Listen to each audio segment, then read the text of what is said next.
తర్వాత ఇప్పటి వరకు ఎందుకు చర్య తీసుకోవట్లేదు?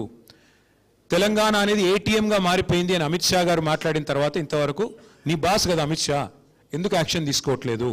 కాంగ్రెస్ అవినీతి మీద ఎందుకు బీజేపీ ఉపేక్షిస్తున్నది? ఎందుకు చర్యలు తీసుకోవట్లేదు? అమృత్ టెండర్లలో రేవంత్ రెడ్డి గారి బావమరిదికి కేంద్ర ప్రభుత్వం ఎందుకు టెండర్లు ఇచ్చింది? సింగరేణిలో జరుగుతున్న కుంభకోణం ఇవాళ మీ కనుసన్నలో జరుగుతున్న మాట వాస్తవం కాదా? 40 లక్షల టన్నుల బొగ్గు మాయమైంది అంటే దానిలో బీజేపీ పాత్ర లేదా?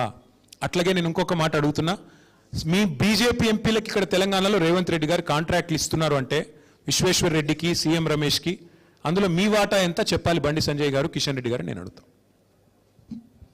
చాలా ఇంకేమని చెప్పాలా? చాలా ఇక మరి మంత్రి గారు వచ్చేటట్టు లేరు. షాల్వా దయచేసి వారికే మీరు మీడియా మిత్రులు ఇవ్వాలని చెప్పి మీకు ఇచ్చేస్తా ఉన్నా. థ్యాంక్ యూ మీ ద్వారా థ్యాంక్ యూ.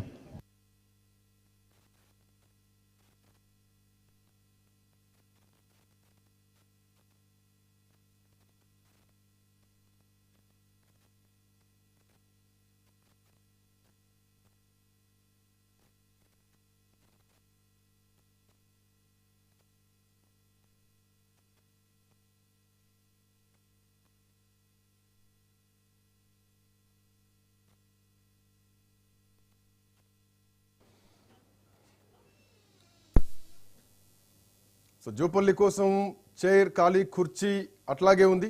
సో ఇక ఆయన వచ్చేలా లేడు. ఆయన కోసం తీసుకొచ్చిన షాల్వాను మీడియాకు అప్పచెప్పి ఇక ఆయన వచ్చేలా లేదని చెప్పేసి కేటీఆర్ వెళ్ళిపోయారు.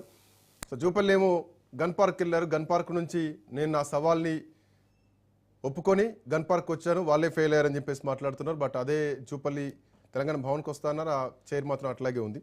సో ఇక్కడ నుంచి ఇక రారు అన్నది కన్ఫర్మ్ చేసుకొని కేటీఆర్ అక్కడి నుంచి వెళ్ళిపోయారు. ఒక చిన్న బ్రేక్ తీసుకుందాం. బ్రేక్ తర్వాత డిబేట్ విల్ బి కంటిన్యూడ్.